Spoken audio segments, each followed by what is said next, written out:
This is episode 30 of the After Gambling podcast. In this episode, we'll discuss music and its role in my recovery and how it can help you.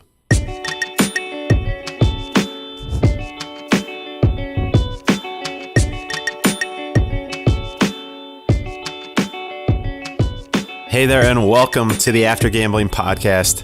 My name is Jamie. I am a compulsive gambler, and I'm also the host of this show. The last time I gambled was July 15th of 2010. Now, as many of you know, I was up in Cleveland last week to take part in the National Council on Problem Gambling's national conference. It was held here in Cleveland, which is close by to where I live, and I was able to make it up to a couple days, and it was a great conference. But one of the highlights for me was the Friday night event, and the highlight event, as they called it, was at the Rock and Roll Hall of Fame. And for those of you that don't know, the Rock and Roll Hall of Fame is in Cleveland, Ohio. And here in Northeast Ohio, we have a lot of kind of connections to rock and roll, hence the location right here. And so it was a great event. And it really just kind of got me thinking about music and the role that music has had in my recovery. And I guess I should say, in addition to the role that music had in my recovery, also the role music played in my addiction. I guess we'll start there. Back when I was playing poker, it was mostly online, and I was definitely the person that would have headphones on all the time. And there were a couple of different artists that I listened to a lot when I was playing poker. And even today, when I hear those songs, they sort of take me back. And it's not something that really kind of puts me in a bad position. It's just kind of like you smile and you say, wow, oh yeah, that reminds me of the times. But my wife is definitely not a fan of those artists, and she always quickly changes the channel whenever they come on, probably just in an effort to protect me or to keep me from kind of having my thoughts go back to that place. But it's all good. It's one of them was Fall Out Boy, and those albums were just kind of the beat of those. For anybody that knows, I mean, that's intense. When you're listening to that kind of high-paced music along with kind of online gambling and playing 4 and 8 tables of poker at a time, it was a recipe for a lot of tension and a lot of stress and anxiety. But that was kind of when I was gambling. And then after I had stopped, there were some other artists that I kind of was drawn to. And actually, looking back at it now, I can kind of see that the messaging, it definitely reflected the place that I was, kind of a little beat down, and the messaging was a messaging of hope, but also of a lot of struggle. And those were the songs and the artists that I really connected to the most were the ones that had those songs that were that kind of, I don't want to say they were downers, but they were sort of downers, and it was people that are down on their luck, but were fighting to get back on their feet. One of the groups, which is actually here in Ohio, they're from Ohio, they travel all around the country now, is Red Wanting Blue. And they're a great group. Definitely check them out. I love their stuff, but go into it knowing that they definitely talk about their struggle, and they're a band that played every night and did kind of the rough and tumble road for years and years and years, and are still struggling a little bit. I think they're starting to get a little more notoriety. They're traveling much further, I know. But a lot of their songs were talking about the struggle and how they wanted to get up the hill, but it was just kind of this constant battle. And so it was interesting that I definitely really connected with that song, and it makes sense because that was kind of the soundtrack that made sense to that time in my life.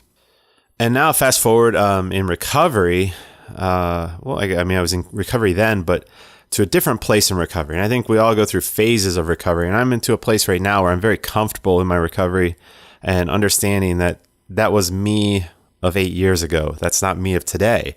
And like I said, with the rebranding of the podcast, that was a big part of it. And one of the things I mentioned, I think, in that episode was that a lot of my songs that I really like are about water. And there's something about water that really is kind of that inspirational thing, but it's also just kind of the songs that I like. And a lot of the songs that I like about water are just kind of like relaxing and uplifting. And one of my favorites, and where I'm going with this, is they had a lot of things on Otis Redding, who, for those of you that are familiar, sang the song Dock of the Bay. And it's a song that I really connect with. And I think it's because it's about struggle and it's about pain. But in the end, I feel like the thought of sitting on the dock of the bay is that he finally found peace. And for me, it's kind of that thought of looking out into the ocean, you finally find the peace.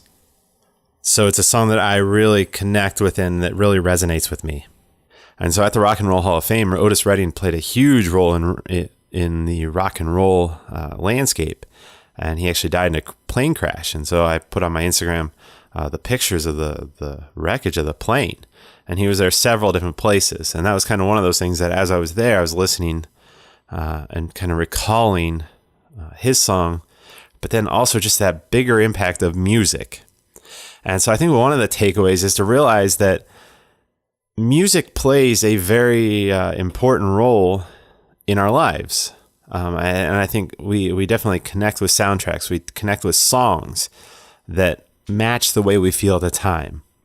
And I think that can be really good. I think it can be kind of cathartic. It can be good for us.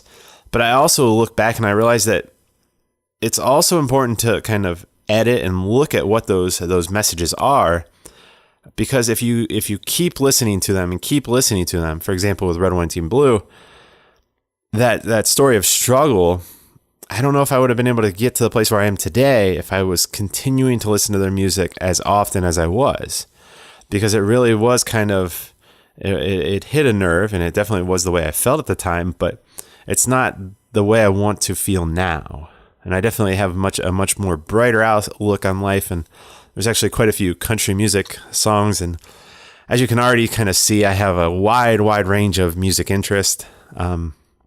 But there's a lot of songs, and I think it comes out of the shooting that happened in Las Vegas last year, that they're songs of hope, and that, hey, most people are good. And there's a lot of songs in that, and that life is really pretty good. And so those are songs that I'm really kind of drawn to these days. I know Kenny Chesney has a couple of really good songs that I really like. And the messaging in those is completely different. And so it was just kind of interesting to take inventory and look at the stages that I've gone through, from being addicted to early days in recovery, kind of the dark days in recovery, and all the way through now. And I guess if you look back in the past, and I don't know, maybe it's just my weird memory, but I connect songs with different places in life. For example, I remember a trip to Cedar Point, which is an amusement park here in the United States. Actually, here in Ohio, that's one of the best roller coaster parks in the world. There's a soundtrack that I connect with that. And it's when my sister and I went up there.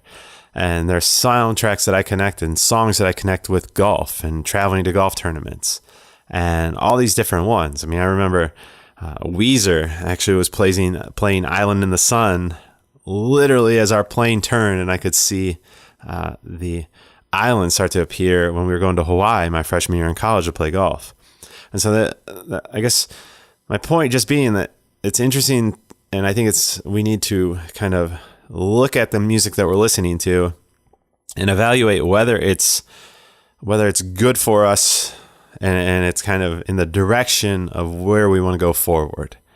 Because I think we can connect with a song, but it can also kind of hold us into a place longer than we even realize, just by kind of constantly playing that song and listening to that song. So if you're listening to this, think about your music. Are there certain songs that you really connect with?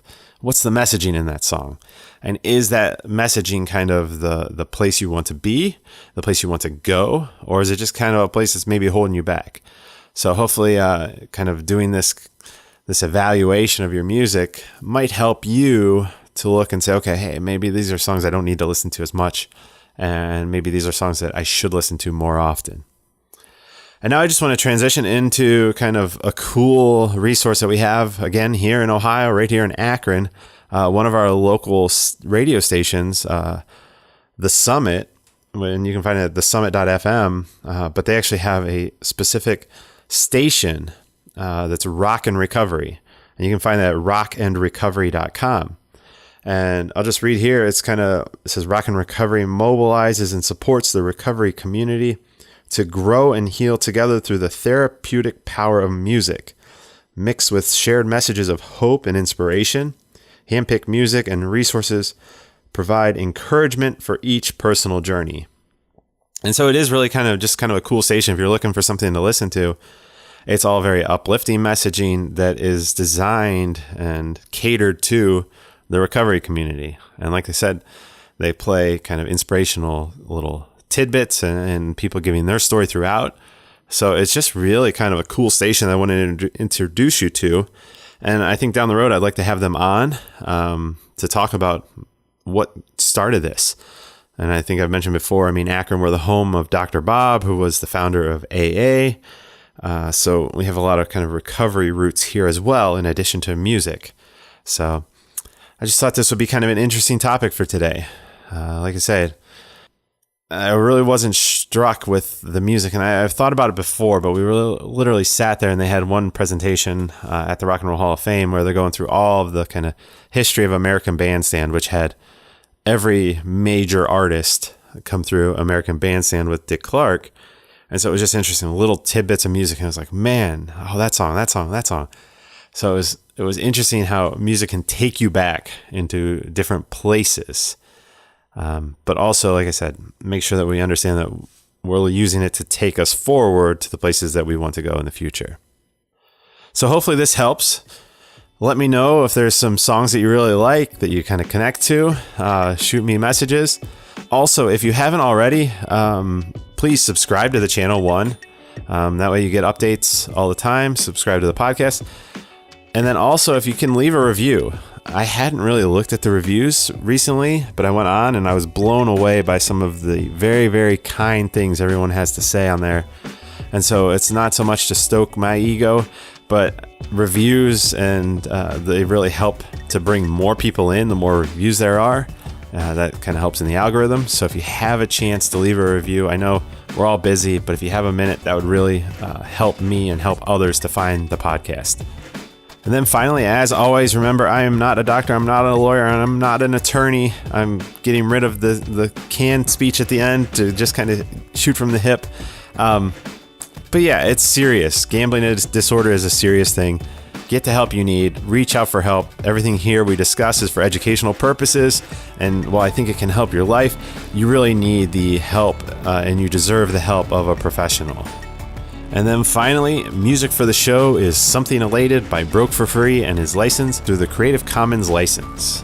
And as always, my name is Jamie, and I look forward to seeing you in the next episode.